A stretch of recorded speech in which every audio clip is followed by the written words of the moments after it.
Good morning, everybody. Somebody just asked me if I will sing now to start the day. It definitely would wake you up, but I will not, so don't worry. Welcome for the second day.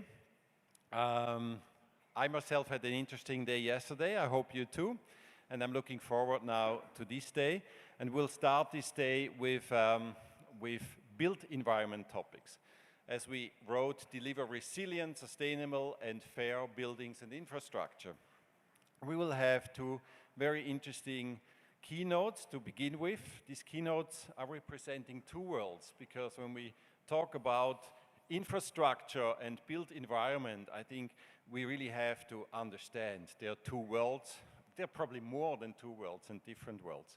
But when we talk from a European perspective, I think we have to consider different things when we talk about sustainability and fair than when we talk about maybe a bustling and growing African city. So with this, I would like to introduce our two speakers from different worlds, but I think two brilliant minds who probably will connect with their brilliant minds from these two worlds. I'm sure about that. First, I would like to introduce Nasra Nanda.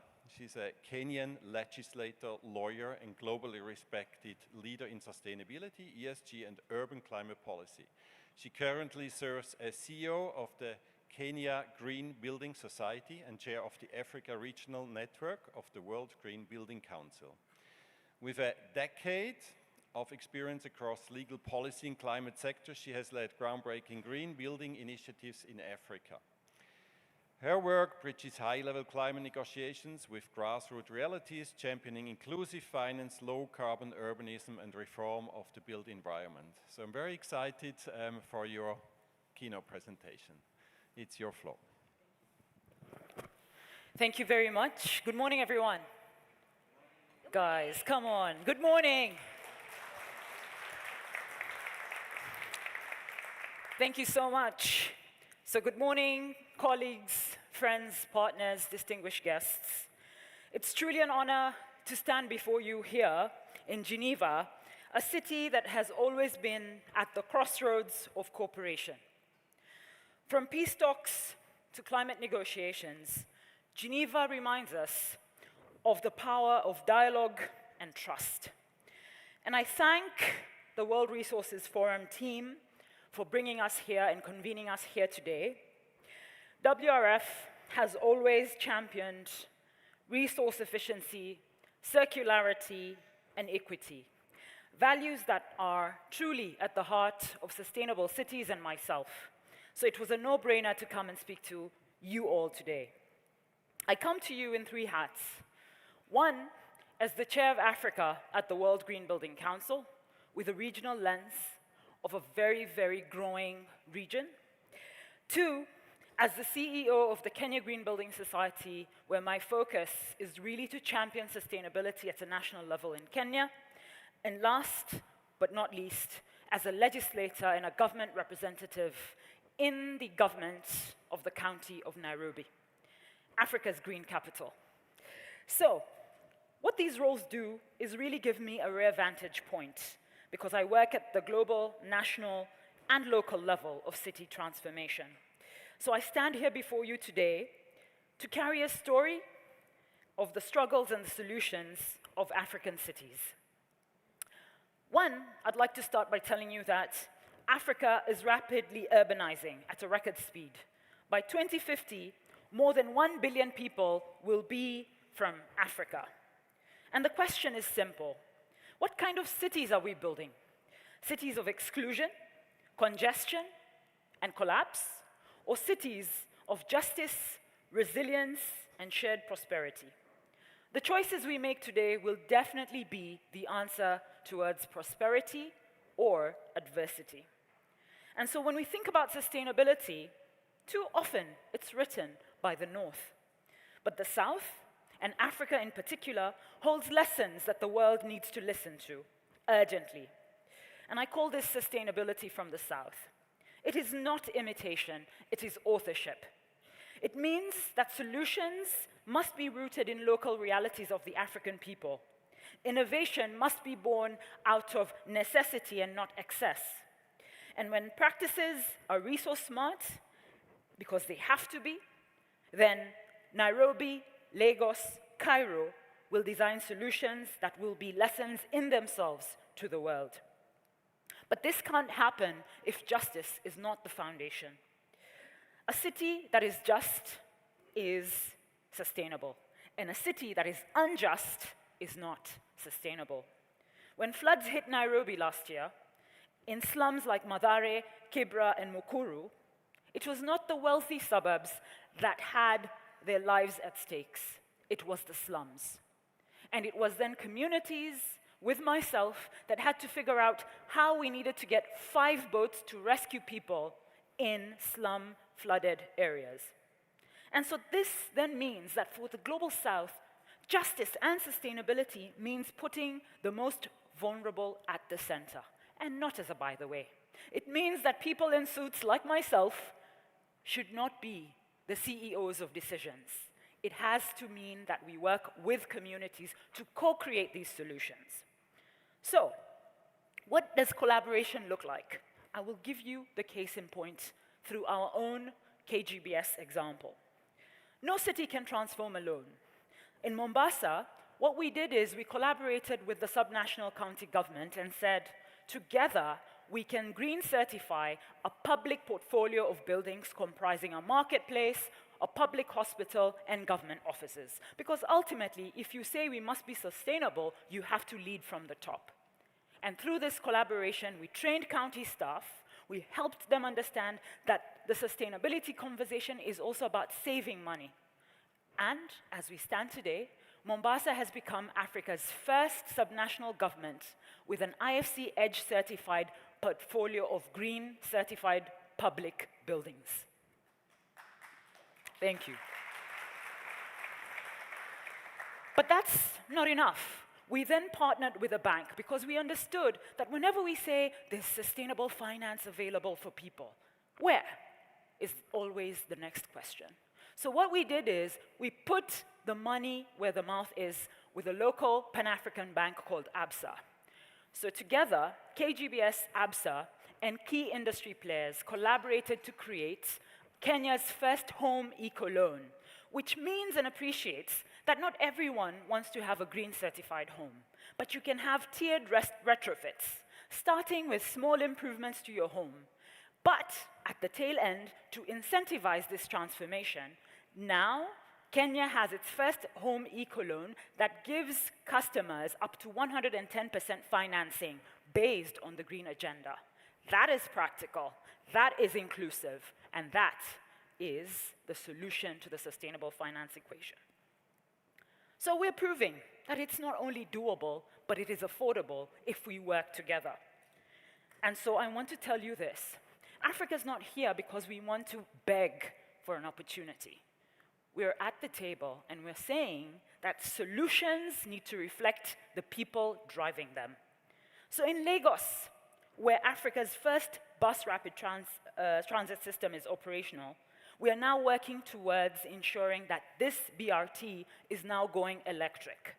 And what that means is we have a real opportunity to transform and leapfrog technology from a Global South context. Similarly, Cairo hosted the World Urban Forum. At the global stage, Africa demonstrated that leadership is possible. And what this means is that we have an opportunity to showcase what sustainability looks like as a living exhibition through Global South contexts. Because if you truly want to move and transform the world, it has to be a volumes conversation, not just the 1%, not those who understand GHG emissions.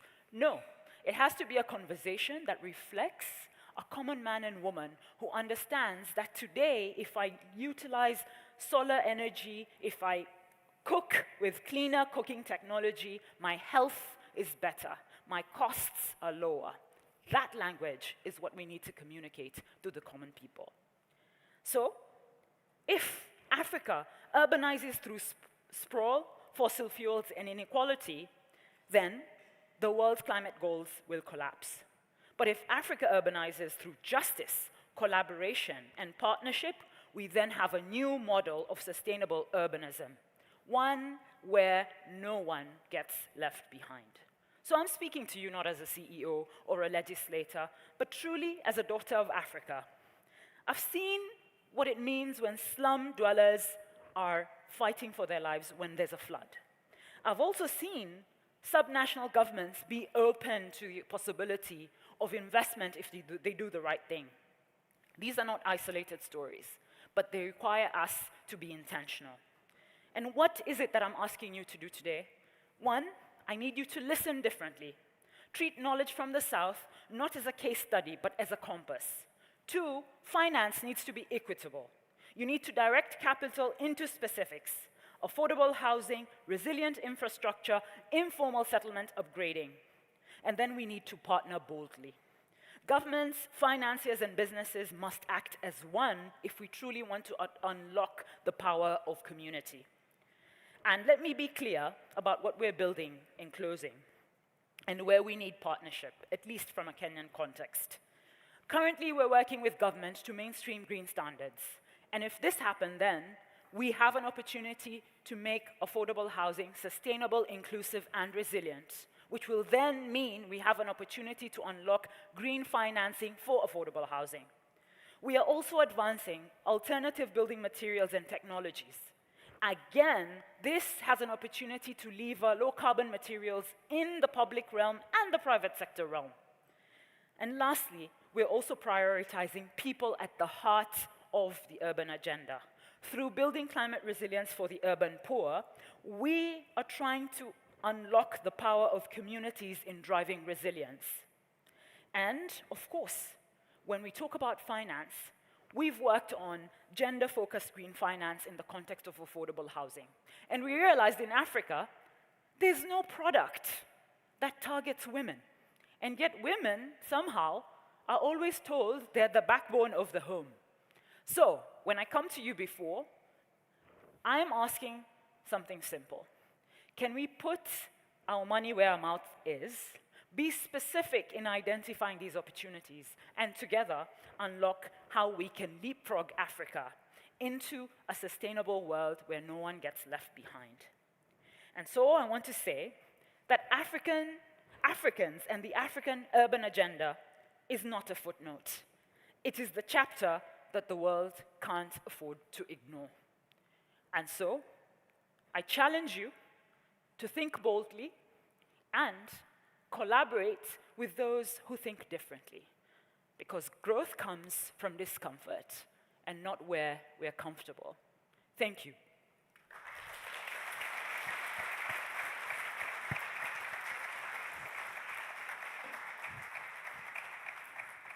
Thank you very much, Nasra, for this point-on presentation and for this call. Very interesting. It's the next keynote. Now we're going to the other world, as I said. I would like to introduce our board member of the World Resources Forum, Hubert Rhomberg. He has been with us since many years and also is now part of our board since a few years. But Hubert Rhomberg, first of all, he's a leading entrepreneur in the construction industry, and he's in the fourth generation CEO at the Rhomberg Group. This is a family-owned company headquartered in Austria. He also founded CREE Buildings, an international technology and consultancy firm dedicated to revolutionize the construction industry through innovative, sustainable building solutions. CREE proprietary timber hybrid system has set new standards in eco-friendly construction, enabling the creation of energy-efficient multi-story buildings with reduced carbon footprints. And we are very curious to hear from you what this is all about. Thank you, Hubert. Thank you. Just memorizing. Thank you for giving me the opportunity to put a different view on the problems we all see and share.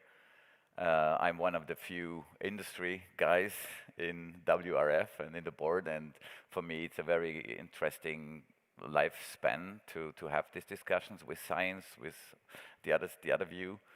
I see three things. One is policy and regulatory issues. One is the finance, and one is where's the industry. And we always tell the industry needs to know, we need to change the industry. And I want to show you there are companies or solutions that are already here. We just need to like let them thrive in different parts of the world. So I want to just show you how we could look on construction, which is a really bad industry, where big potential is to decarbonize and the resource efficiency optimization. So we have a problem that every project is a prototype. So we want to change the whole industry, but at the end you end up with prototyping every one of these things, and we have these costly long innovation cycles after the project. It could be the most innovative project. Everyone walks away, goes to another project, knowledge is lost, next project, new idea, new people coming together. So this is one of the biggest issue why construction industry is not getting more efficient in terms of ecological innovation.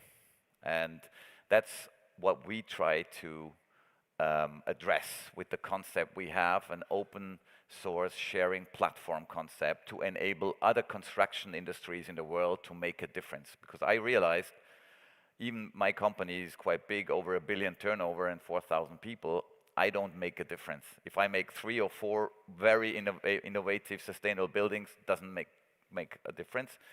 But if I take my know-how, our experience, and share it with many others, and we have a big group of companies, we can address these issues we have.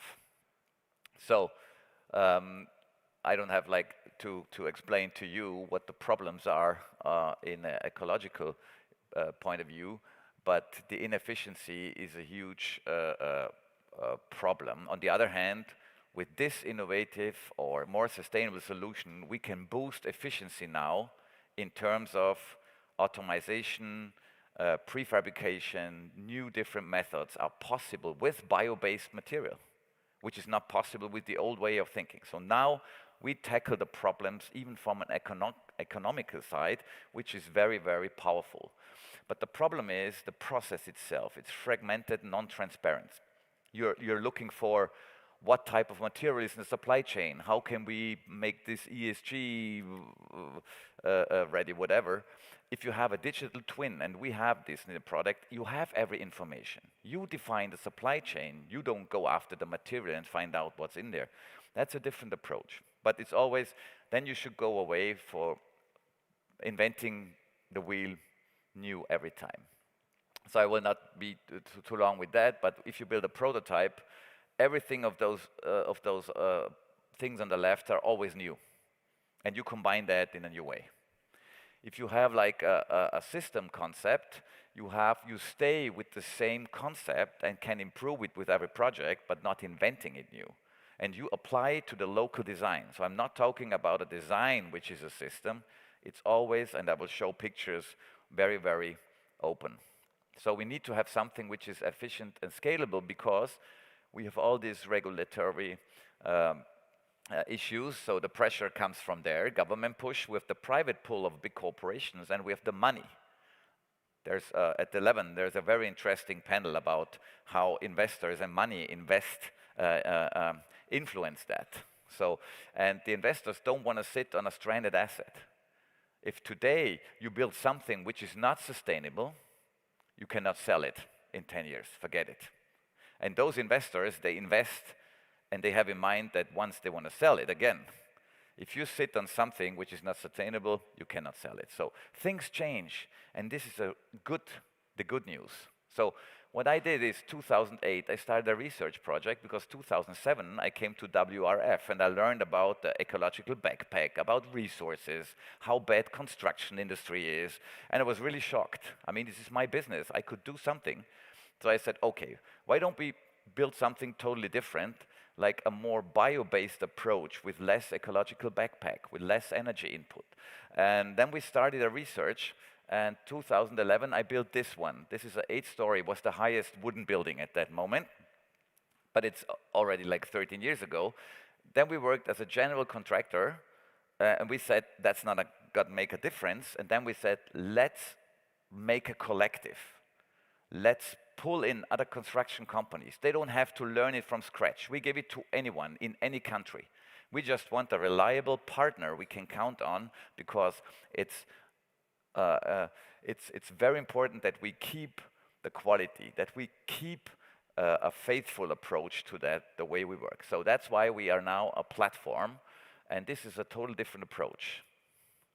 So we are already in these countries with partners there, and they developed with the local style, with the local regulations, they start building in the same way.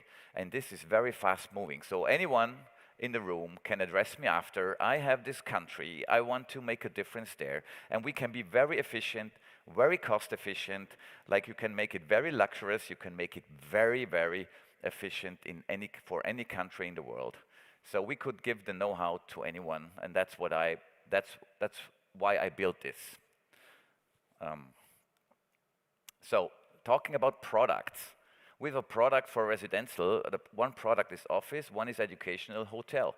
So these are all CREE buildings. You couldn't tell from the outside, you know, but still it's the same technology in it, and with every project it improves. And every improvement from every project out there is shared with the collective. So what we do is we organize the central knowledge, and that's what we give out to anyone. So here you see how it looks from the inside. Even if it's a hotel or office, you can see and feel the wood, for instance, and still it's combined with other material like steel and concrete in a very few amount to optimize. We don't want to build everything out of wood. We think the best material combination makes the difference.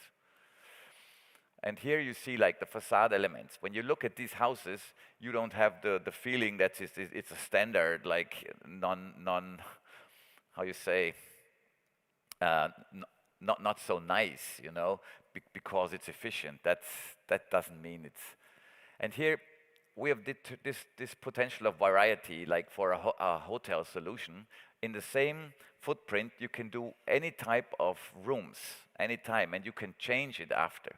So if you look at the structure, it's very easy. We have this structure, it's like the beams and the columns. The wood is the main structural element here. Then you have all the MEP, it's standardized. You know exactly what's in it. The whole supply chain, the footprint, the carbon. Just on a print, you get it, because we have a digital twin. And technology now helps us a lot, you know, because if you have a digital twin, you have any information about any part.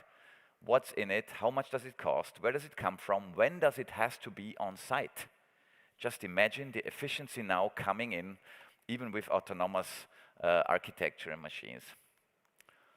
So this is the most sustainable building in Germany. It's a platinum rated. It's for Vattenfall with the same system. And the good thing is you can like change it, okay? Sustainable means never tear down the building, just exchange the usage. So if you have an office, fine. You make hotel out of it, no problem, 10 years later or 15. You don't have to touch the main structure. The carbon is in the main structure. That's very important for refurbishment too. You can refurbish every old building. Please leave the concrete stuff and exchange the rest. Then you can really do a lot of very efficient stuff and be very, this is for residential, and you can just, we have non-load-bearing walls, so you really can exchange it anytime, which is for investors very interesting. So, because you can always adapt to the need in that area. So the same is for the interior. You have like a prefab interior, you bring it to the site, very efficient, like the bathrooms, you know. You do the prefab in the factory and you bring it to the site. And you lift it in before you put on the panel. So you lift in all the material you need to fit out before the next ceiling panel comes. So you don't have a logistic issue. I'm not going too much in detail. Even the racks for the MEP are prefabricated. And at the end of the lifespan of the building, you can totally dismantle the building and bring it back the material. It's part of our concept is to have a disassembly model. And if I would like tell politicians, regulatory, what would you do to make construction more sustainable? Please ask with every approval for a material list, complete material list of the building, and a manual to disassemble it. If architects would have to think about it at the beginning, it would build differently. And you would have a huge impact. Just unleash innovation. There's so much innovation out there, we just have to give it to them. We have an integrated heating and cooling system. Even if in this hybrid slab, we already put like the heating and cooling, so you don't need additional heating and cooling. You just assemble it and it's in there. And you don't have a lot of moving parts. It's low tech. Low tech means it works and it doesn't have a lot of cost for technology, services, exchange of parts, or even very, very difficult material. So let's go finally to what makes a difference. We're like, in average, we build now 27 buildings all over the world with that. There are 20 in design. And we have 43% faster execution, which now makes a difference because you pay interest, okay? If you build a hotel or a residential building, you can rent it out so much faster that it's so much cheaper at the end. So it's cheaper to build that way. It's cheaper to build in a sustainable way. This is the message. We just have to make it possible, and make it possible to build it in every country. Why wouldn't we agree if I build 26 times this proven concept, and I'm not allowed to build it because different codes, different regulation. Make a rule, if someone builds more than 3 buildings in the same type and it works, it's free to be built everywhere. That will make a difference in scaling. Then we have the heating and cooling. Like, we have so much less operational costs and carbon footprint in the operation because we can optimize the whole thing. Every time a little bit better, new ideas coming in. The concrete and the steel obviously makes a huge difference at the end. If you use so much less concrete and steel, the carbon footprint is in a huge difference.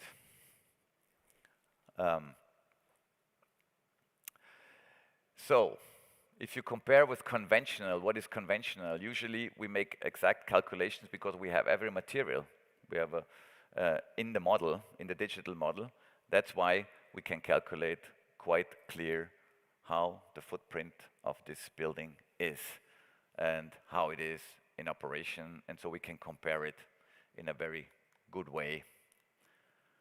So, if you look at asset value, we realize that you get more rent in commercial real estate if you have like a very green building. The big corporations, they want to go carbon neutral, whatever they're looking for, spaces like this, so you get more rent. So for the investors, it's long-term thinking, much more profitable, and the asset goes up in value. And I see this is the most important thing, because if that happens in a broad scale, things will change much faster. We get higher rent. One important thing is we have studies in Austria. You sleep better in a building with wood, where is exposed wood. I don't know how many guys of you have in holidays, sometimes in wooden buildings, whatever, in the mountains. So obviously it's healthier to sleep and work there. Productivity is higher in offices with a wood hybrid construction, and you have less sick leave days too in average. Just imagine how much money that is for a company. So the rental income is in general at the end higher. So we reduce the carbon, we can do different designs. This is like a school in Singapore on the upside right, and we get all the certificates. So if you have a CREE building, you get any certificate. You don't have to think about if it is sustainable or not. We are proof of this. The brand, we look at the supply chain, the partners. So if you decide for this product, you know what you get. And coming to an end, here we have a product platform So our partners, they can choose from all this product and best working solutions, and they know that works. So they can put their building together with existing material. If they invent something new, which works, and we approve it, we put it in the platform too, and all the others get it again. So this is very easy to deploy the know-how, to have an access, a knowledge base where people can access all the know-how we gather. Because just imagine, if everyone in this room would know what we all together know, that would make a difference. And that's what we try in the industry, which in a very old economy is really hard because people don't believe you at the beginning until you just do it. And we did it a couple of times. That's why now we got approval. People trust us, governments trust us. That's why this is a perfect base to go to the next steps. So, and then you can put in like a lot of other stuff. We developed a smart building operating system like for a smartphone. So you get a hotel if you want, a resi building, and you get an operating system where you can run everything with your app. This is not rocket science, because if you have a digital model, a simulation of the construction, and then you can optimize the operation. So thank you very much. Let's shape the future together.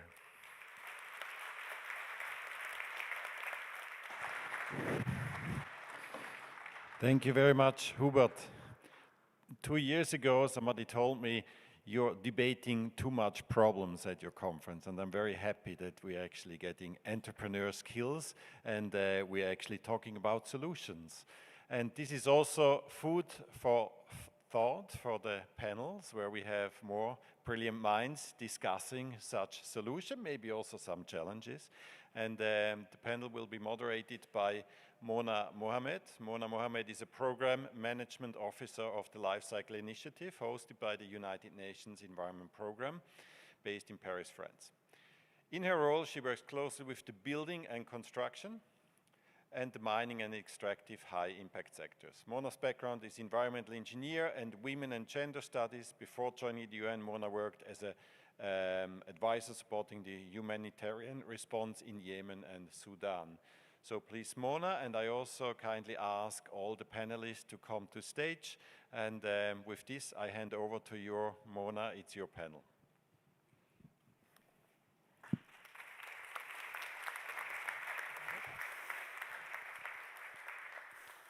Thank you, Matthias. Thank you, Matthias, and thanks everybody for being here today.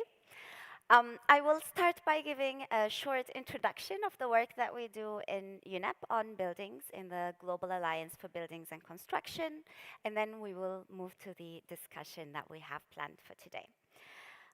So just as a little bit of background for all of you, because I know there are people here from different sectors, the Global Alliance for Buildings and Construction was founded at COP21 to advance the Paris agenda in the buildings and construction sector.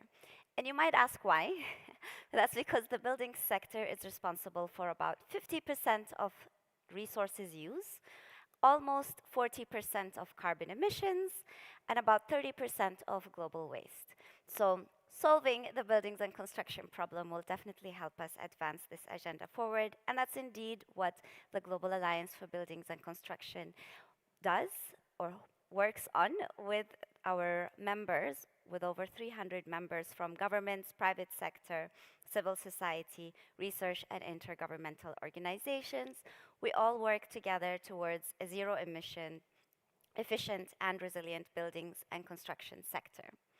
Now, the latest political development in this space was the Chaillot Declaration from 2024, which was a result of the Buildings and Climate Global Forum that was organized by the French government and UNEP. And it really serves as a foundational framework for international cooperation to accelerate a rapid, fair, and effective transition to a decarbonized and resilient built environment. And so we speak about a lot of different things in the declaration, and you will hear us today discuss a lot of these different things as well.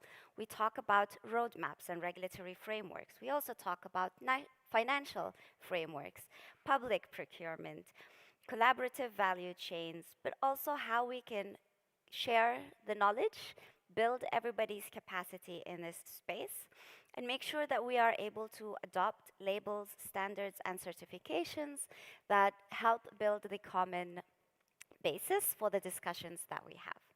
So with that, I'm happy to take us forward to the discussion today. And I would like to invite our panelists first to introduce themselves. And we discussed a little bit before we moved here together that we wanted to bring our identities into this conversation. So I will hand over to you. Perhaps, Paola, you can start us off with a little bit about yourself and your identity and how it brings you to the building space. Thank you so much, and good morning, everybody. So I'm Paola Deda, and I come from the United Nations across the street from the Economic Commission for Europe. I'm an architect myself, that, as I used to say, bumped in the UN and then remained and worked for the UN on issues related to sustainable development in general. In particular, I'm responsible for 2 committees, so I'm composed of member states, one that deals with forest products and hence wooden buildings and sustainable buildings, and another one is called Committee on Urban Development, Housing and Land Management, and hence is really looking into the sustainability of cities and the built environment. So I will just bring my perspective in as also as it could be perceived by member states, and also to understand how solutions like the one we just saw could really permeate the system through standards, but also by informing member states that solution exists. I think it's very important what we saw today, because the debate sometimes is also very ideological, and it's rare we find solutions that work. I got very excited by Hubert's presentation, we'll even talk later, because this is a step forward. It's walking the walk. I really think that we should sometimes change the debate. It really starts from solutions and then go forward and see how these solutions can be adapted to different realities. I think also the difference between what we are seeing today, north and south, sometimes doesn't need to be made, because here we are looking also at affordability, which is an important element in both worlds, if you want to say. Affordability is a huge problem for Europe, for instance. And then I would just stress the message Hubert gave. Sustainability is not necessarily expensive. So building on that, I think we should look forward and really promote solutions of this type. I'll come back later with my introduction was a little bit, but I really got excited by the presentation, also as an architect. Although I think one of the constraints might really be architects themselves and their perception that every project they have is a unique endeavor, and that's what you said at the start. But that's a different conversation. Back to you. Thank you, Mona. Thank you, Paola. Karen, I'll hand over to you also for an introduction and maybe a reaction to the keynotes. So thank you very much, and it's very nice to have the invitation to be here. So my name is Karen Scrivener. I'm a professor at EPFL, which is just a short distance from here in Lausanne. It's one of the 2 large technical universities in Switzerland. So I work on concrete. Concrete tends to have a very bad press. People think it has a big environmental impact, but this is actually only because of the enormous amount we use. About 3/4 of all the materials we use are concrete, and therefore, yes, it adds up. But this also means it's a huge opportunity to improve things. So we work on making concretes with much lower carbon impacts. You can see our stand outside there. We've successfully brought to the market a product we call LC3, which has about 40% lower impact. But I think I really echo with Nasra's presentation, because the reason we think so much about concrete now is, in fact, the use per person in Europe has gone down in the last 60 years, but China has really been, now represents more than half. But China's now going down. And the region that's going to count in the future is going to be Africa. So I think we need to anticipate, we need to provide good economic and affordable and low carbon materials, really excellent materials. For example, concrete blocks.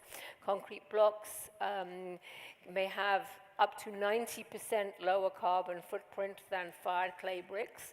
They can be used by anybody, even in the informal sector, which makes up a very large proportion of the market in these countries. So I think we have to find ways of bringing solutions to the places where construction is taking place, and very much, as Nasra said, working with the local people there.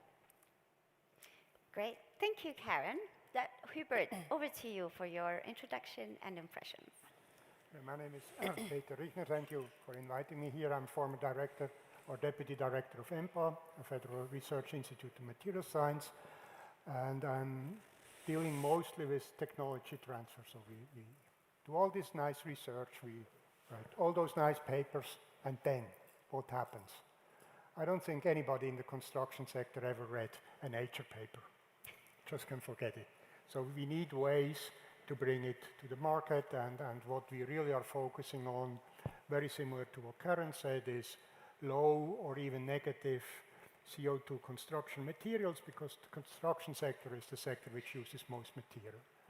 And I think what was also interesting now to see from the two presentations is the two very different challenges we face in the north towards the south. I think here in the developed countries, it's really about repairing the system. We built already a lot, but a lot of it is not sustainable, and we have to bring that onto a sustainable track. In the global south, of course, in the other way, there we have an enormous opportunity, because most of it will only be constructed the next decades. So hopefully, together we find a way that you do it right. And in a certain way, it's actually easier if you start from scratch than to repair an existing system. But still, this needs knowledge sharing, and I think Hubert made a nice proposal or a model how you can do that, at least in one area. And we are forced to be successful in that respect, because if the global south is doing the same mistakes as we did, the system is going to explode. Thank you, Peter. So I think we've set up a good beginning to the conversation, and I'm glad that we have Paola, who can speak to wood, and Karen, who can speak to concrete, because this makes good substance for a debate that we have today. So Paola, I'll start with you and ask you more about how communication and training can really address the psychological barrier to building with wood among architects and regulators. And perhaps you can also tell us a bit more about the work that you do on wood and the larger adoption of wood. Yes, thank you. Well, I think the perception. No, I don't think you hear me. No. Yeah. Okay. Now, yes. Yes, thank you. The perception of constructing with wood is changing, but let's say that, and I'm speaking now as an architect. When I went through architectural school, this is many years ago, it was not even an option. Especially in old Europe, right? Because of course we have an idea that how buildings should be built, and there are a lot of misperceptions of the use of wood, from that really that solidity to fire hazards, and this is slightly changing, and we are actually monitoring this through our work, which is also to promote indeed the use of wood, not only in buildings, but in many products. In many products also to substitute unsustainable materials, for example, as plastics. For me, what is important, one important aspect, I think is coming and going, my voice will going, so I don't know if something is wrong with the microphone. Is also to look at, for instance, architectural magazines, because this is a reflection of what is happening out there in the world and what is seen as a model. Now maybe it's back. Yeah, thank you. think I use this. And this is also changing. And before coming here, I did a research, and more or less, and this is a number I take with a grain of salt, but it's more or less 10% of the articles now are covering, of overall international architecture magazines are covering wooden buildings, which is not necessarily a minor percentage compared what it would be like 30 years ago, 20 years ago. This is because, of course, wood is also starting to become seen and appreciated in the buildings of famous architects or archistars. And whether we like it or not, they are the ones leading the image and leading the market. That was my comment also to your presentation, right? Because I think you touch upon something that I really never thought about, which is moving from architecture as an individual object to a system. And I don't think that architects at the moment are looking at their building as a system or part of a system, but they're looking at the building as an individual object, which is actually the fruit of their own creativity. So they might perceive a systemic approach or models as a constraints to their creativity. So I think that's what we should now work even more on, right, to make this transition. Now, what we are working on is with the forest industry, but mainly also because the question we get a lot is, oh, well, okay, you want to build everything in wood, and then we'll have no forests left, right? Which is the first. But we don't only want to build more in wood, we also want to change the way we dress and move from polyester, which is 65% of what we wear, to more forest-based materials, much more sustainable.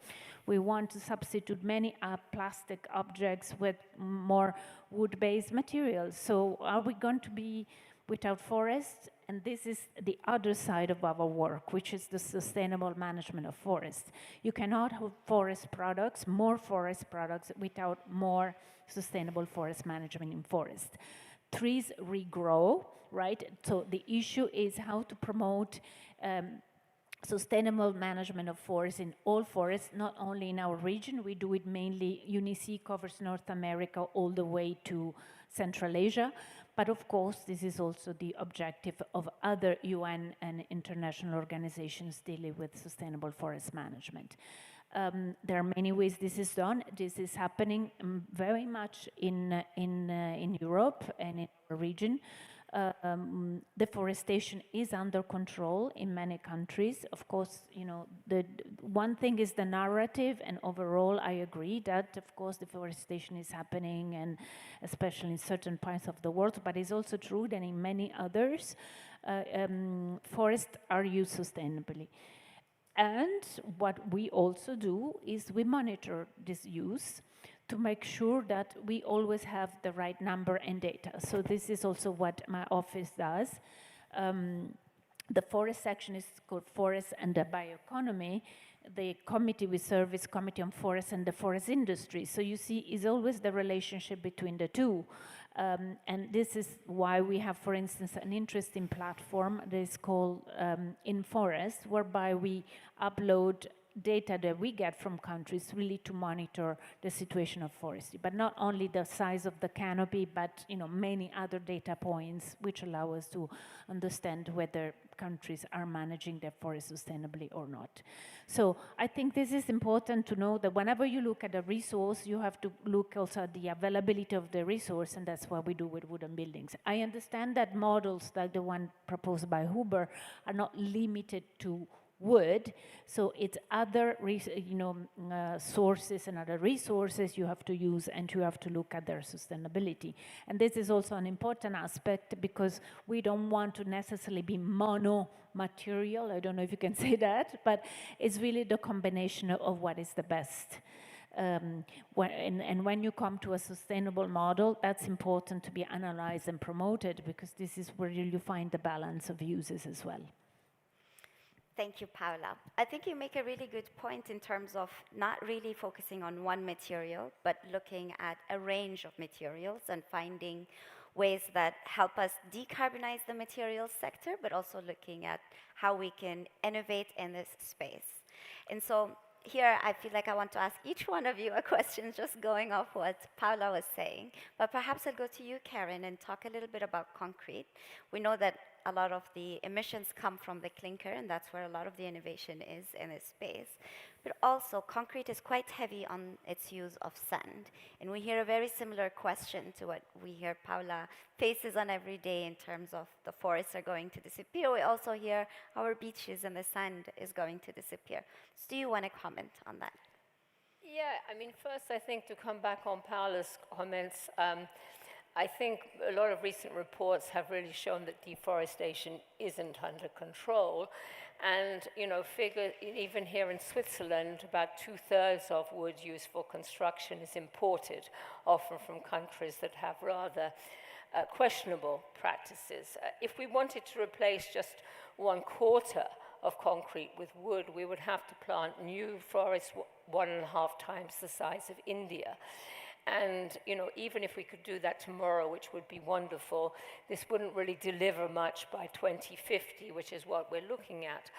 So this is, of course, when we come back to concrete, and of course we have to use it as efficiently. So I think good design is very important, like Hubert said. You know, you can, with any material, if you optimize your design, you can really reduce the amount used. And then, of course, you make the comment on sand, and there's a lot of controversy about this. I think we have to realize that it's really a question of regulation, because we like to use sand that's what's called natural sand. You get it out of a river, but the problem is then you can have very bad consequences on the ecology of the river.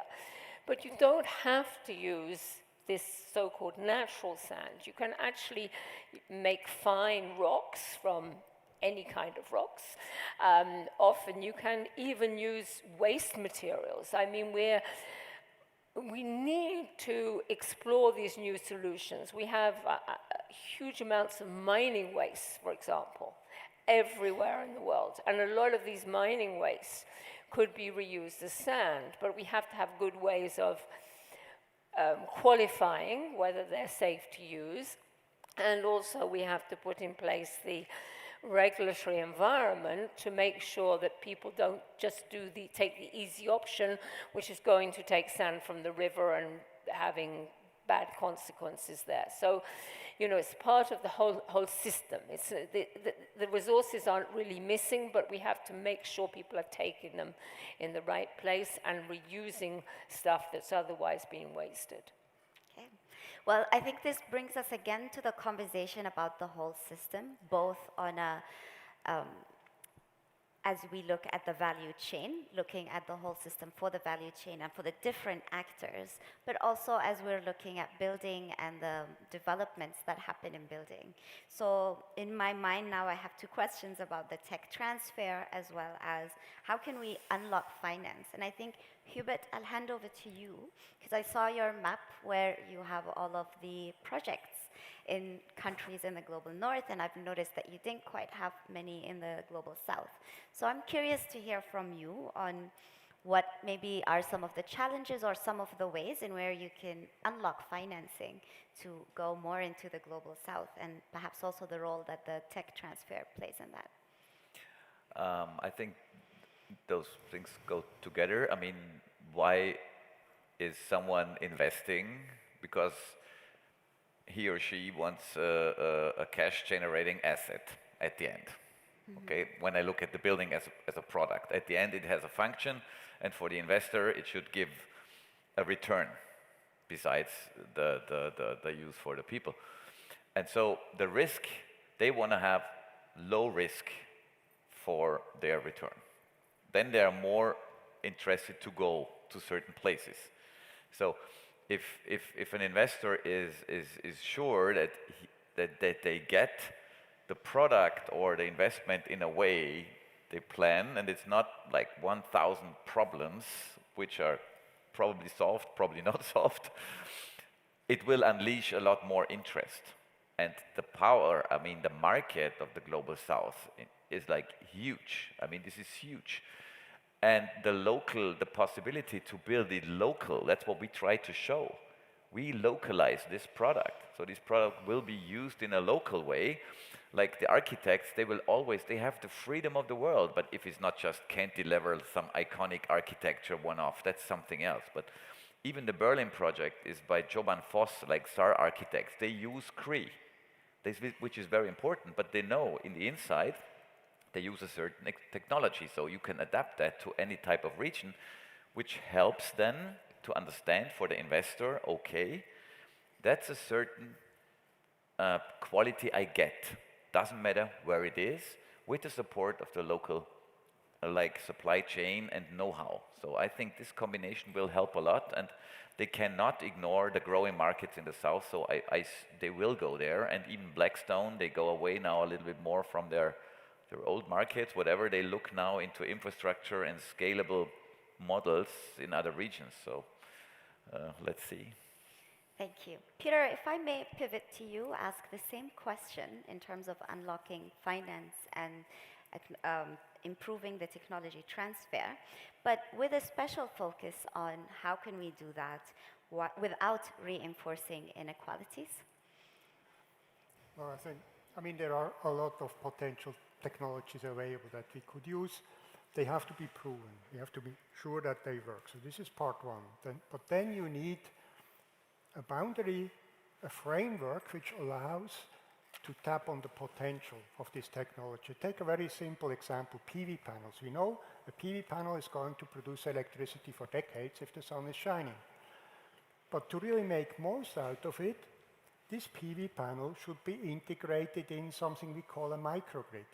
So where you have not only one building, but you have a whole neighborhood where you also have storage facilities because of the fluctuating production of electricity, and you need a smart controlling system for that. So then the question is, who is creating this boundary condition that you can set up a microgrid?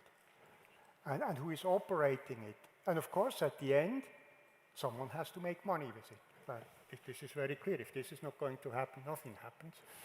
And what one has to realize if he's investing money somewhere is that the solution for this specific problem in Geneva is going to be, in Geneva it's going to be very different to Nairobi. And of course, again, it's different if you go to Sao Paulo or to Jakarta. And that's something you have to deal with, and that's where you really have to talk with the local people. They know they want to arrange that and how they can do that. And I think one of the mistakes we made in the past is that we did not really appreciate those local differences. Construction is an extremely local business. Switzerland is a tiny country. You can take me everywhere in Switzerland with blinded eyes, and I open my eyes and I can tell you pretty much where we are just by looking at the buildings. And if you take it globally, it's even worse. And this really means construction is one of the fundamental cultural activities of mankind. And you have to start there. And only if you appreciate those things, you will be able to get to sustainable solutions. And then maybe the last remark, the biggest hurdle we see for many new technologies which would be, let's say, in accordance with the climate goals we have is the lack of a fair CO2 price. And again, the CO2 price in Switzerland is going to be different from the one in Kenya and from the one in Brazil. But you need one. And if you don't have that, this means you're competing against other who are taking drugs. Now, if they don't have to pay for their external costs, okay, maybe you find a niche like Hubert did. You did it in a very extremely smart way, and you still can make money. But if there would be a fair CO2 price, you would make much more money. And the scale-up would be much faster. Yeah, indeed, it's quite important that we cost the externalities, because a lot of the things that we look at right now, we don't necessarily pay a fair price for. And so looking at how we can cost these externalities and will help us push regulation into that space. And so this moves me to you, Nasra, in terms of regulations and development pathways in the Global South.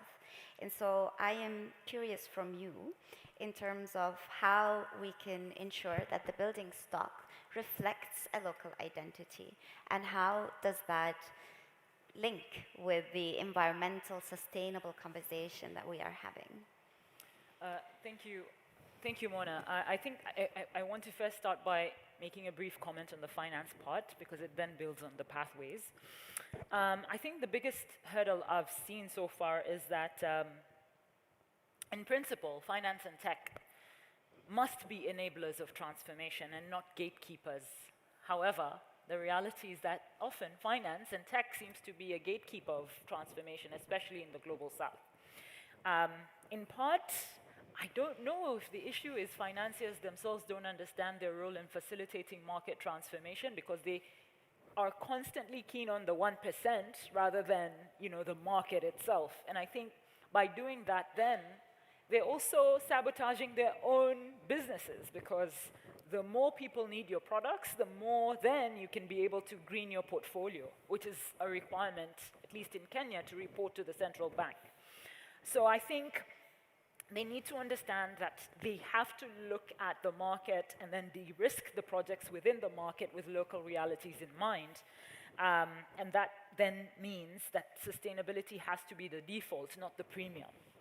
And then in terms of pathways, I think we have such an important role to play, especially for fast-growing regions like Africa. I think I see three key pathways here. So first, aligning the policy and finance to de-risk green investment as a key priority. And then second, using locally available low-carbon materials so that when we're making sustainability affordable, we're utilizing the local resources, because that then will really trigger the market. And then third, we have to invest in community skills so that really the construction market becomes a market that creates jobs and ownership at the very bottom. And then I want to end by saying that I do agree with Paola. Affordability is a universal concern, and every city in the world is striving for that. However, where I'd like to add nuance is that in the Global South, affordability is also about scale. Affordability is also about identity. In a market where we also have self-build and incremental housing, it is important to make that distinction. And it is the only way that we can then be able to identify how we can house millions quickly, with dignity, using the local materials and skills, with the framework, provided by Hubert, while still keeping it local and Global South-centric. Because ultimately, the built environment is not just about bricks and cement.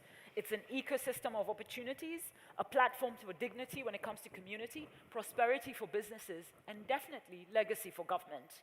So you cannot say that the Global South context isn't important. It is very important, because it's the defining factor of the realities on the ground. Thank you.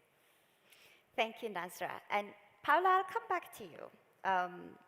From the previous conversation, there were also, again, questions about how much wood we have and what that looks like in terms of also a future outlook and how present they are in our current goals for 2030, 2050, etc. So I'll come back to you and ask you for any more information you might have about the statistics on wood right now and what the outlook for that looks like. In general, on housing, okay. Yeah. Well, first, let me give you some numbers just to set the record right, because there are a lot of fake news about use of wood. First of all, wood use for materials is not driving deforestation. Okay, it is agriculture, 90% plus. Maybe an elephant in the room. These are data. So it's not the use of wood for buildings, and it's not the use of wood for garments and fashion. Let me go back to this, because I don't want to have a ping pong with the concrete. Just tell you that if we talk about garments, 65%, as I said, polyester. And Florian and I, my colleague, went to talk to the fashion world, and they were all worried that if they move to forest fibers, they contribute, and they are accused of contributing to deforestation. 90+ agriculture, livestock. So that's one thing.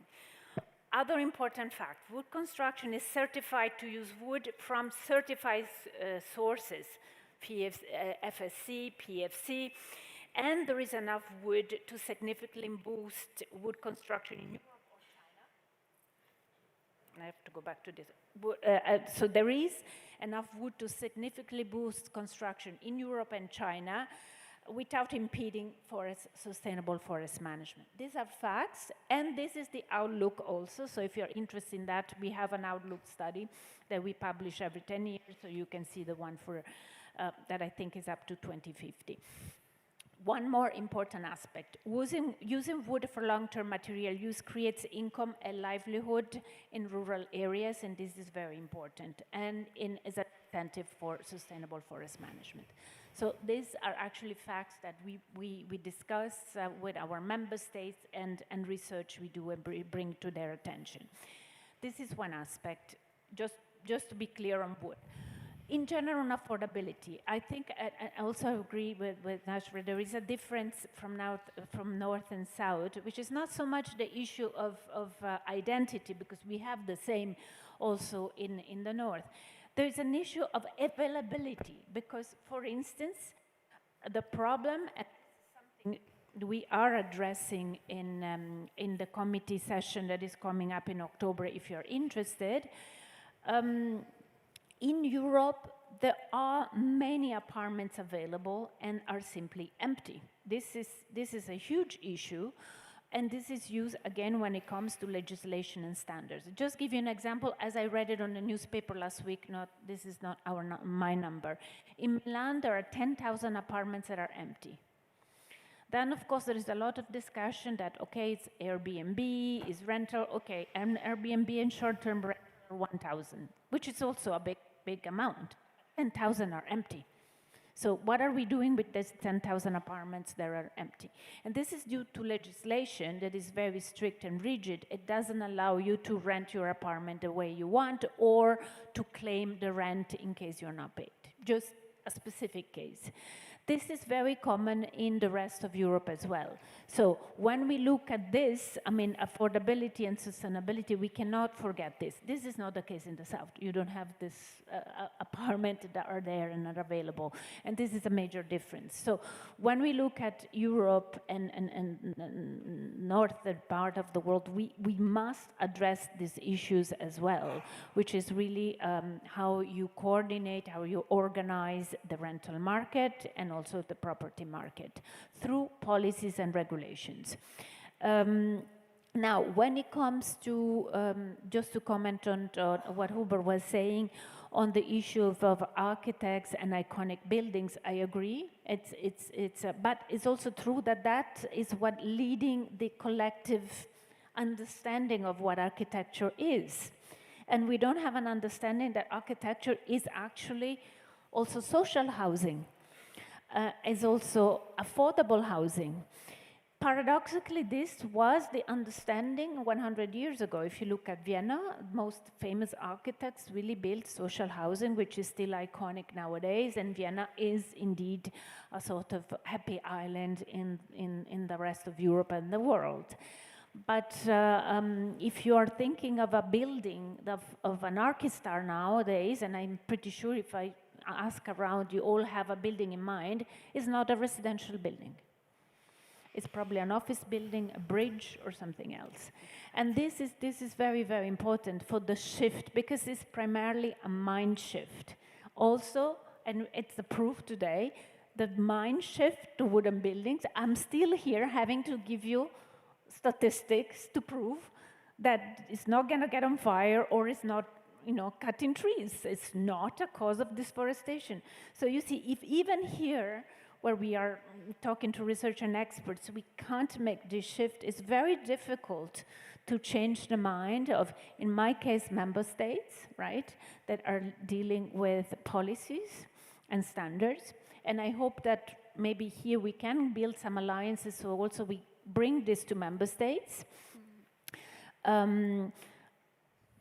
Because policy decisions, recommendation might lead then to standards at the national level. Is a long process, but it happens.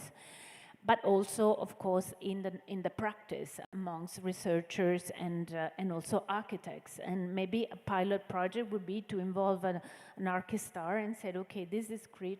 I want something iconic and show you can use it. Because I think actually your presentation, which is visual and shows what is possible, speaks more than of course, all the words we can put in abstract theories and thinking.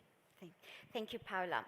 You bring up the conversation about standards and specifications and how that can work. And I think when we talk about using different materials, and especially hybrid materials, this question comes up often. So, Peter, I'll hand over to you and ask what do you think, where does concrete and timber hybrids, where do they work best, and what are some of the joint specifications that we can look at in these type of mixed systems? And then I'll hand over to Karen to supplement on this side. I mean, Hubert has shown it, those hybrid systems, you use the right material at the right place. Every material has its advantages, its disadvantages. You have to work with the advantages. But still, one has to realize that we should use more timber. There is more potential. We should use as much as possible. But on a global scale, the potential is limited. And I mean, the title of this panel is For a Fair and Sustainable Built Environment. The built environment does not only consist of buildings. It's also the infrastructure. We talk about transport infrastructure, energy infrastructure, and so on. And sorry, this is just concrete, concrete, concrete.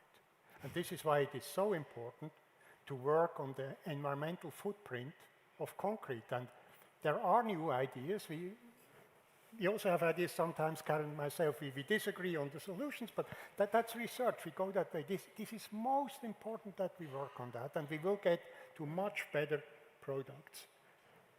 So use as much timber as you can in a sustainable way, but be aware that the majority of the sustainable built environment will never be built with timber. That's not possible.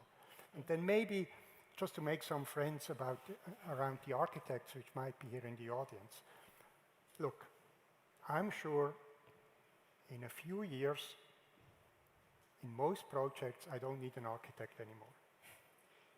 This will be completely replaced by AI due to the fact it's much more efficient. Architects struggle with this systemic approach, and you don't need them anymore. We have better solutions. And you will see this going to disappear, and we have very few of those, let's say, iconic buildings. And I think even there, over time, it will be difficult for an architect to compete, or probably is using AI as well. It's going to be a combination. Okay, I think we've opened a conversation that's could quite I add heated something now. to this? I mean, thank you for bringing this up, because this is making a lot of people always uncomfortable, you know, and I can feel that. But if you look at what architecture is not just building, it's a socio-cultural approach, you know, to a gather, to a part of the village, or so. And architecture is more the space between the building, not the building. But everyone looks just at the building and not at the space between the buildings. So it's the whole approach. But when you look at how many things you should think of when you design, and not most of the architects and developers even don't know, you can build a building in a way that people, like the infrastructure, like the hallways and the stairs, that people meet each other during the day more often or not. This makes a huge difference for the next 50 years. Children who grow up there, whatever. And most of the architects, they're not aware of this. They just, you know, have a functional approach or the design approach. And AI knows that. And AI knows 1,000 other things which is important for people. And just imagine that potential working together with an artificial architect and a human architect, because there's still a lot of things you cannot, like empathy, whatever it is, but we must not leave out the artificial architect, which will guide through the whole process and take care that nothing falls under the table. So I'm very much promoting what you say. We should use artificial intelligence in architecture, and we already do it partly because we have a develop bot, You know, you can give a piece of land and then it starts like creating stuff and making suggestions, whatever. It's like a sparring, okay? And that's working quite good. Building on the innovation conversation and going back to you, Karen, I think as we talk about these mixed systems and mixed hybrid materials, we face quite a lot of challenges from the regulatory space. So if you could speak to that. Yeah, I think we do. I want to make 2 points. First of all, I think we had to be a little bit careful. AI doesn't know anything. It knows what we tell it. And it's the information we put into it which makes it. But as far as using materials, I think what's important is we have good ways of measuring. Because often, you know, Peter said using the right material in the right place. We have to know whether we're using materials efficiently. And you know, here is where we're also working. We've launched what we call the GBDI, Global Building Data Initiative. And the idea of this is to have simple metrics. You know, in Europe, we have lots of people who do a very complicated life cycle analysis for you, in which they put together the operational energy, the embodied energy, but this is then quite complicated. And we need simple tools that can be used by anybody. You know, even self-builders could make a calculation, is this a better, more efficient design than another? You know, not everybody has the money to be platinum certified or whatever, so we need simple tools, which then goes together with AI. And I think also on standards, you know, standards are there for a good reason. They're there for safety. And maybe we're overcautious on this, but the consequences of not doing things right are very serious. And so I think some people want to sort of tear everything up and say we have to have a totally performance-based standard. I don't think that would be a good move. We have to move progressively to introducing perhaps more performance aspects, less prescriptive aspects. But don't throw the baby out with the bathwater. You know, we spent many hundreds of years putting building codes together. Everybody agrees they can be improved.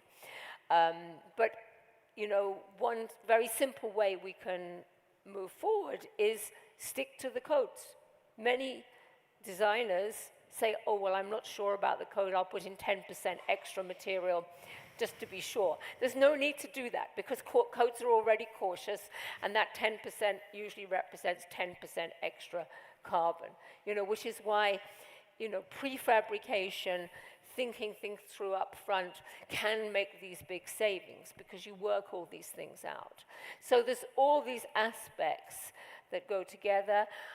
If they can be put together intelligently, and of course AI can help there, but we have to be, you know, AI is a tool, and it can be used in good ways and also not such good ways. Yeah, I think that's quite poignant. And I remember as an engineer in school, the first thing we had to learn was that there's no small mistake in engineering. Buildings fall and bridges fall, and so you really have to make sure that you stick to the codes, but also look at ways at how we can improve these codes, looking both at performance-based standards, but also moving beyond that into looking at the way chemicals come up in our building's space and in our building environment, in our built environment. We are coming towards the end of the session, but if anybody in the audience has any burning questions. Oh. Okay, so I'll take these 3 questions and then we'll take answers, please. Go ahead, yes. Thank you so much. Mona, you just kind of touched on what I am curious about. And my question is around the treatment of the wood. What is needed to maintain the wood, and you know, what's the full life cycle of that end treatment? Because I've heard some pretty terrifying stories about the coating and how hazardous that can be long term. So let me hear from everyone there. Okay, thank you. I'll just take a couple more questions. Yes. Thank you. I'm Alexandra Lasota. I am a business and human rights advisor for public and private. And thank you, super interesting conversation. So when we talk about sustainability, there is obviously the environmental and the social part. And so I was wondering what has been the most difficult for you bridging those two, noting that on one hand, you are at the forefront of green transition, and there are so many new things, right?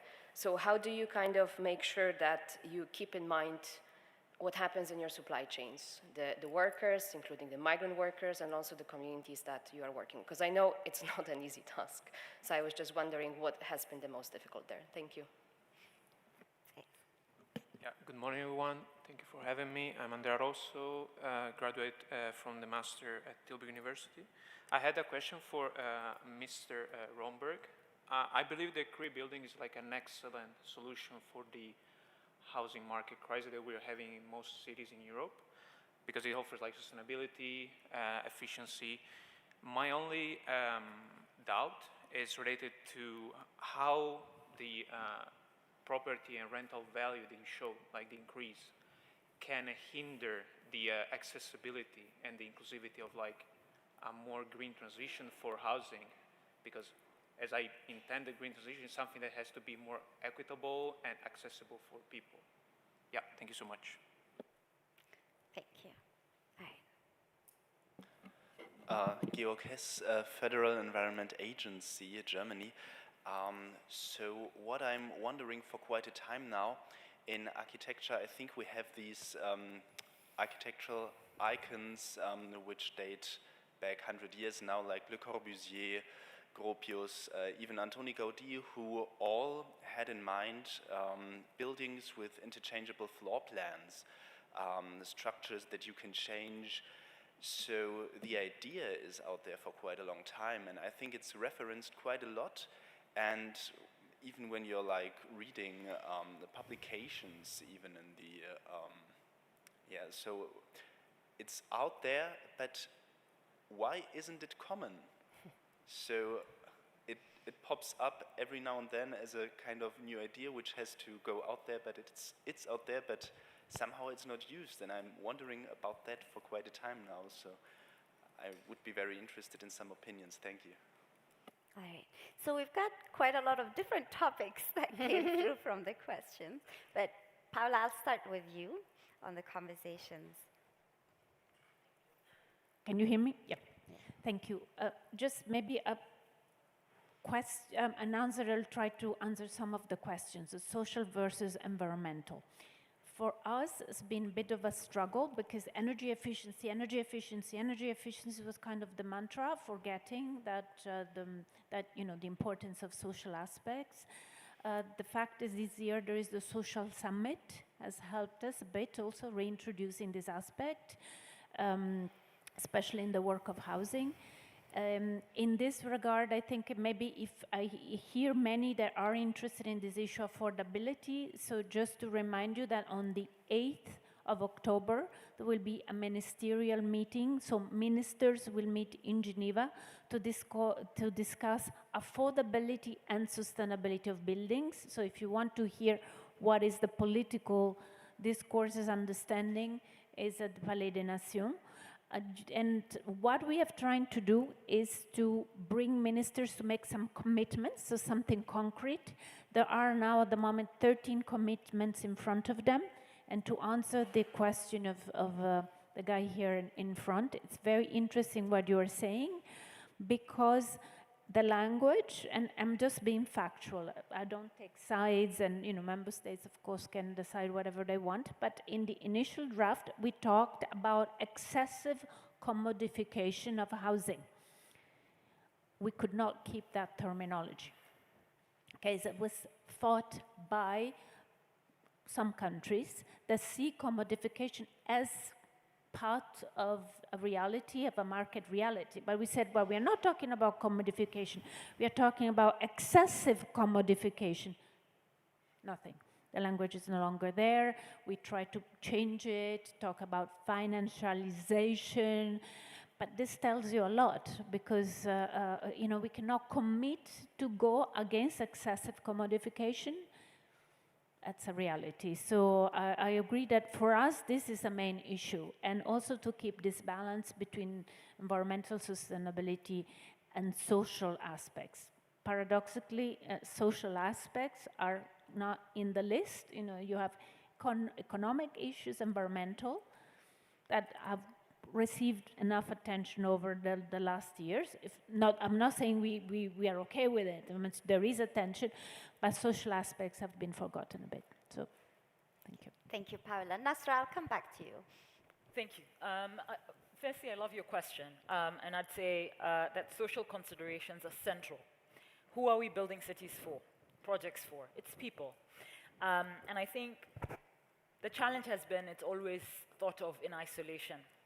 But you can't separate the social from the technical. And in fact, I think the biggest challenge for the sustainability conversation is that we don't lack technical, we lack relational. So the biggest challenge, in my view, is trust.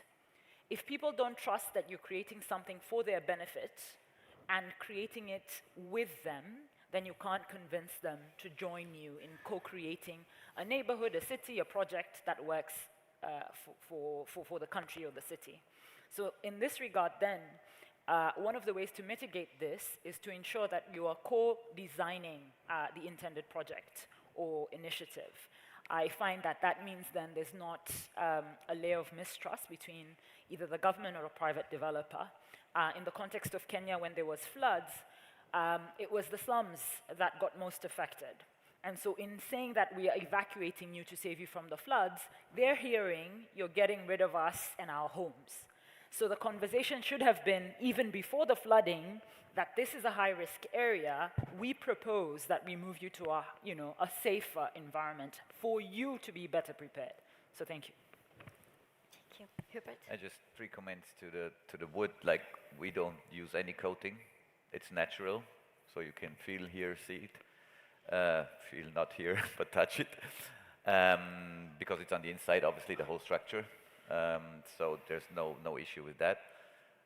About the flexibility of the Gropius style stuff is because the teams are always mixed together new, and sometimes they don't know how the structure could work to make this possible. So it would be better to use existing concepts, like from Gropius, from us, or whatever, to use that. And the second thing is how do we tackle if we have a very efficient residential concept and the land prices are so high that it doesn't make any difference. So that's we address that by the big demand now for student homes or affordable living, that we look at cities who have those huge markets, and they're sometimes abandoned, whatever it is, and they have huge parking spaces.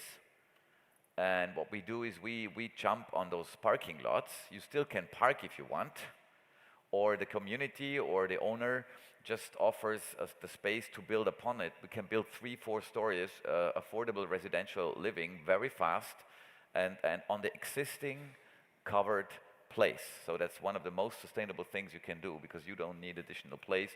So those are the answers we give, and the investment case is very interesting, because if you invest 10 million, you get a margin of 18%. Why? Because you own it already. Okay, so so we should look at those things more instead of regulating stuff, because down-regulating in the market is not working. Okay, Karen? Yeah, I mean, we've got a lot of different topics came up here, and we're running into the coffee break. I think I just really want to make one comment, which is we don't want the perfect to be the enemy of the good. We are facing a real climate emergency here, and it's really much more important to implement what we can do now. And I think this is what we're missing. There's an awful lot we can do to reduce emissions from concrete construction, even saving up to 70-80% of today's emissions. Okay, that's not 100, but it's a huge number. And we have to do that by working with the systems that are there. If it's in Africa, looking at, not only Africa, but a lot of people are self-building. How can we work with people to implement low-carbon construction now? Because I think that's what's important, to make the gains we can now, rather than saying, well, then in 50 years we have this wonderful solution, or we can reuse this building or something like that. Because in 50 years' time, it's basically going to be a mess if we don't act now. Yeah. And Peter? did you want to respond to any of the comments? Well, just maybe to add to the timber treatment question, I think, first of all, if you use it on the inside, as you said, there is no question. If there is no water, there is no issue. That also shows the potential of this hybrid construction, like it is shown in the CREE system. You use the timber mainly on the inside, so you can leave it just the way it is. But there are even ways to use timber on the facade. Just there again, you have to make sure from a constructural point of view that you have no standing water in contact with the wood, because then you will run into problems. And then, of course, it depends on what type of wood species you know. You're using. Some of them are quite tolerant. Maybe they are going to change the color over time, but that actually can be, from an aesthetic point of view, quite pleasing. So we can really manage to go around those sometimes quite nasty chemical treatments, and we should. Yes. Okay, so we are definitely at the end of the session and have taken some time from the coffee break, but maybe one last round of your final key message, and then we close the conversation. Nasra, over to you. Thank you. So if I were to leave you one thing, it's this. Firstly, the built environment is not brick and mortar. It's a platform for opportunities, dignity for communities, prosperity for businesses, and legacy for government. And if we understand that the role for finance and technology is to unlock and not gatekeep, and the role of communities is to inspire, not to restrict, then together we can shape and co-create a future that is sustainable, resilient, and inclusive. Thank you. Super. Paola? Thank you. Sorry, I have to go back to my microphone. I don't want to give, like, sort of, as I said initially, ideological, overall, big thoughts. I think that all the audience here is working in this area, so they know the theory. I would like just to invite us as a World Resource Forum, but us as well as UN, to promote more this type of projects, and pilot or not, and examples, because I think this is also when we make a difference as United Nations, when we bring the evidence to member states that things are happening and they are being implemented. And actually I have seen also in the past that when we promote this type of interventions where we show physically what is possible, then this is how we make a difference. We are doing something similar, for instance, in Ukraine, with projects in Ukraine, with master planning, and there are no words. Well, words accompany drawings and projects, but it's all reality that will happen on the ground, and I think that's really how we make a difference. So maybe less words, but more of these projects. Thank you. Fantastic. For me, it's like to say that I'm really grateful to be here and have this conversation because I learned so much. Normally I'm in total just in the industry and in my silo, but very important is that this platform is so important for me because that's the leverage to change things in the world. And CREE is just because it's a building, because I'm a builder, that's why it's a building product. Just imagine I'm working on doing this for any type of solution you have in mind. It's about the model to have something, a central intelligence, share it and learn from it very fast and make access to all over the world. That is for me, a very sustainable approach in a social way. Give people access to that what we already know, and in a very easy way. And that's what we could do with exactly the same platform. Forget CREE, forget what I told you today. Think about what could make sense to share with the world and make an impact with probably another solution. Karen? Yeah, I think my final message is, we have to go fast, so it's speed and scale. We have low carbon solutions, we can implement at scale. We need to put these together with good design, accessing the people who are doing the building, and we can achieve a lot now, and that's what's important. Thank you. I can be very brief. There is no sustainable future without a sustainable built environment. So let's just do it. Thank you. Thank you. I think you all touched on quite important points. And my takeaway from this session would be that to not forget who we're building for, and that the question of affordable housing, being able to co-create and scale solutions and sustainable solutions are all quite key to the work that we do.